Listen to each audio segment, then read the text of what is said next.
diaconate met recently, and in conversation about my declining number of weeks with you still here as pastor, they asked me to go back and do some of the more creative sermons that I've done, or skits or things like that, and I'm going to attempt to do that for you. So today I'm going to tell you in first person the story of John Mark. Some of what I'm telling you comes directly from the Bible. Some of it comes directly from my imagination. You'll have to go back and read it for yourself to find out which is which. So, my name is John Mark, and I am one of the followers of Jesus. I was very young when I started following Jesus. In fact, I was the youngest of all of his followers. I was the nephew of Simon Peter, of whom I'm sure you've heard. He was my uncle, and he's the one that got me in on this. I used to spend a lot of time with him. He used to take me out fishing. He was a professional fisherman, and he would often take me along, and I didn't understand why. I really wasn't much help. I was too skinny and small, and couldn't do much to help with the nets, but he liked me to go along, he said, because he thought I told funny stories. I used to tell him stories about the people in the town or what the fish were doing, and he seemed to like this, and he would laugh and laugh and laugh. I was always so impressed with him. He was a big, strong guy, and he was one of those people that could do anything. He could sail the boat, he could catch the fish, he could fix anything that needed to be fixed. He knew how things worked. He was fun to talk to. People liked him, and I really looked up to him and enjoyed spending time with him. And so it was when Jesus came to our town one time. I'd been out fishing with Peter, and we hadn't caught anything. We fished at night. That was the best time to catch the fish, and we hadn't caught anything. And we were coming back in, us, Peter, and my other uncle, his brother, Andrew, and then their friends, James and John, who were also brothers and also part of our fishing enterprise. And James and John and Peter and Andrew were upset because they'd caught nothing, and they were grumpy. And when they got back to the pier, Jesus was standing there and told them to go back out and catch some fish. Told them how to do it, where to go. And they didn't want to do it, but there was something about the way that Jesus talked to people that made you want to do what he asked you to do. So back out we went, and we caught a great big pile of fish. So many that the two boats had to work together to try to pull in the one net because it was so full of fish. And Peter was there sweating and cursing like a fisherman and trying to pull that in. And I was just laughing at the looks on their faces as they were trying to figure out how they were going to get all these fish in. Didn't want to lose any of them, of course, but they wanted to get them all back in. And they got the boats going. They got back towards the fishing area there, and Jesus was standing there, and he was laughing and laughing at the four of them working so hard at the fish. And that was when it began. And Jesus then asked Peter and Andrew and James and John to come with him. And they became part of his inner circle of people that traveled with him. Jesus had these 12 people that were the closest to him, but a lot of other people were along and traveled with Jesus. Now I wanted to go. I was just a kid. I was 13 years old, and I wanted to go along. So I snuck out of the house that night, and I went to Peter's house, and I was there. I was going to beg him until the sun came up to let me go along, but to my surprise, he thought it was a great idea. So I began traveling with Jesus and with Uncle Peter and all of the others. We traveled together, and I got a much better education than I could have ever gotten in school. We went all kinds of places, met all kinds of people, listened to Jesus talking about the realm of God in a way I'd never heard anybody talk about it before. It was so different. So we all were traveling with him, and there were, as we met, there were bigger and bigger crowds of people began to follow us.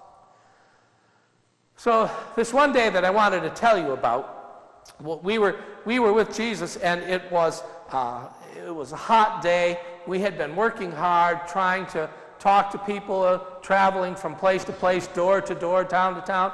We were worn out, and Jesus was tired out too, and decided we needed to take some time off. So we decided we would get in the fishing boats that we had and sail across and go over to the Golan Heights. If you know anything about them, you know there's nothing over there, just rocks and breezes, and that's it. And we were going to go over there and get some rest. So we got in the boats and we started across, but someone from the town of Capernaum, where we'd been, saw us, and believe it or not, the crowd of people ran around the north end of the lake as we sailed across it, and they got to the other side before we did. So we get out of the boat looking for a place to rest, looking for a quiet place where we can be by ourselves, and we see this whole crowd of people. And I'll tell you, some of us we were exasperated. I mean, we were mad. Peter was mad. He couldn't believe that these people that we've been spending all this time trying to help are not going to leave us alone and let us have some time off. We needed it. And they didn't seem to care that we needed that. And the disciples got mad, and Andrew just wanted to get right back in the boats and sail back to the other side. His idea was, how many times do you think they can run around the lake before they get tired of doing that? But Jesus didn't do that. Jesus got to the shore. He said, look at them. They look like sheep that don't have a shepherd. And he got out of the boat, and he went out into the crowd, and he began talking to people and touching people and listening to people and healing people. He had this power to do that. And we watched him. And he just moved through this crowd with love, and it was amazing. But it was tiring, and we were hungry. You have a word for it now. What's that word? When you're hungry and grumpy because you're grumpy? Yeah, hangry. We were hangry. Peter was hangry.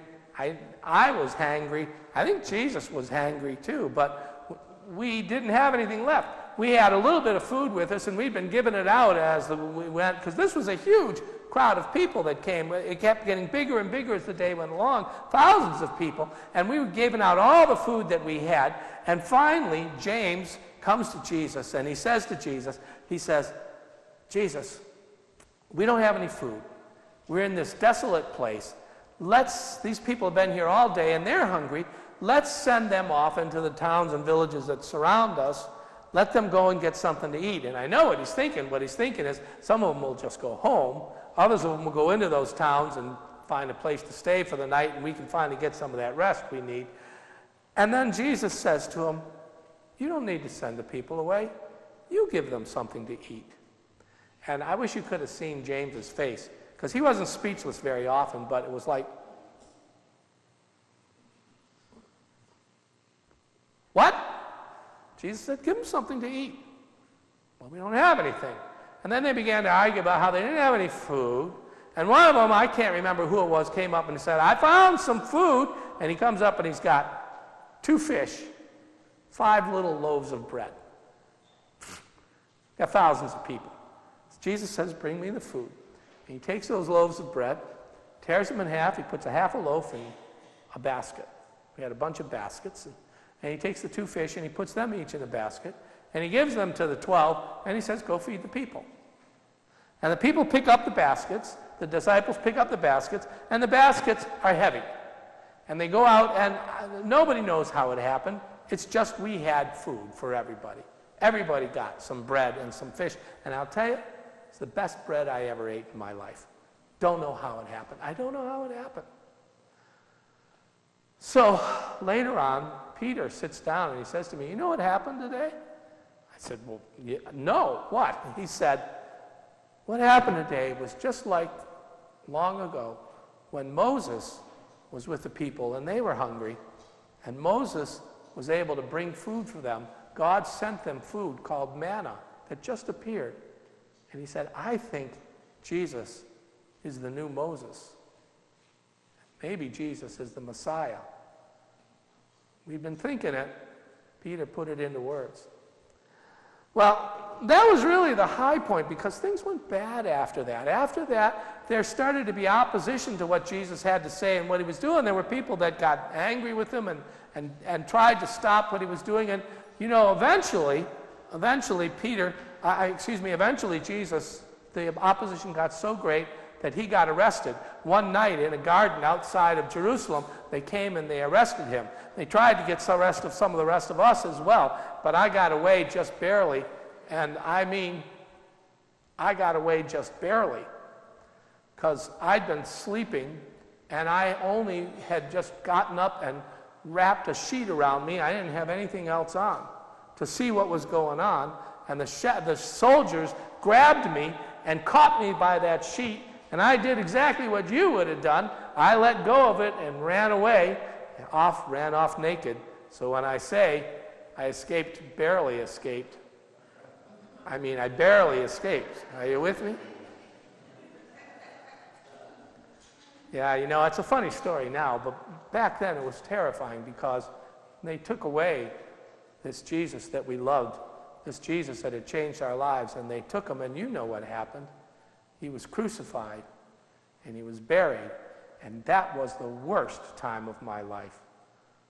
But we saw him again. He appeared to us. He came back. Don't ask me how, but he did. He came back and he talked to us and we met with him again. And after that, everything began to change. This group of people that had been around Jesus began to kind of get organized into what they were calling it a church back then. And they got organized, and I couldn't find my place in it. I watched them and I watched the things that they did, and I didn't think I had anything to offer. I mean, Peter was a great speaker. When he talked, people would listen. And James was a good organizer. He could put things together. Mary had a patient love about her that was unbelievable. And Andrew was courageous and brave, but I didn't have anything. I was just a kid.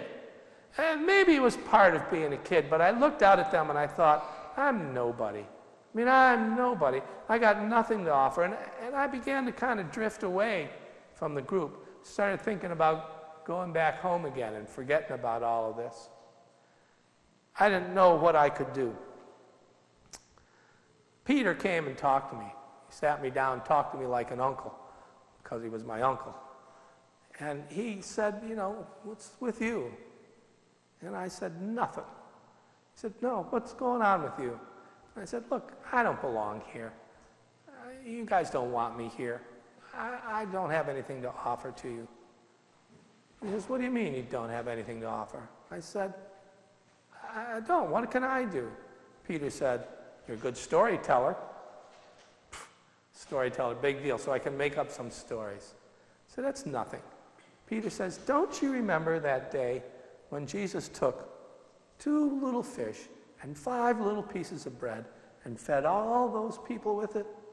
What do you think Jesus could do with your ability to tell stories? I'd never thought of it. Peter said, why don't you take the little bit that you had and offer it to Jesus and see what happens? So I prayed for about a week. Every day I prayed, twice a day. I asked Jesus, here's my gift. What will you do with it? And then I began to tell stories, and I began to talk to people. And what I realized was, I think because some of them were old, I remembered better than they did about what Jesus had said and what he did. And I began to tell the stories about Jesus, and people began to listen. And then I wrote it down, which is a lot harder than just telling stories. Writing the stories down was tough, but I did it, and it became a bestseller. Maybe you've read it. The Gospel of Mark? How many of you have read that? Well, that was me. That was my remembrances. That was the story that Jesus gave me and then took and blessed it. And I wrote it down, and it has changed the world. It's just a little story. It doesn't even take a long time to read it. I'm not even a good writer, but Jesus took that story, that little bit that I had, and made it into something great. And what little thing do you have that you could offer to Jesus? Amen.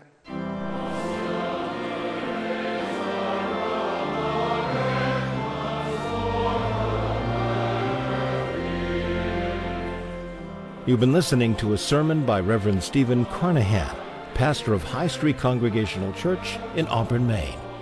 If you feel inspired by what you hear, you're invited to join us in person for worship services every Sunday morning, starting at 10 o'clock. Of course, you can always listen to Steve's sermons on the web. New sermons are posted every Monday by midday. Please explore this website for more information about our church, or visit our Facebook page at High Street Congregational Church, UCC, where you'll find the video version of Steve's sermons as well. We hope that God's presence will be known to you every hour of every day. May God's blessings rest upon you now and always. See you next week.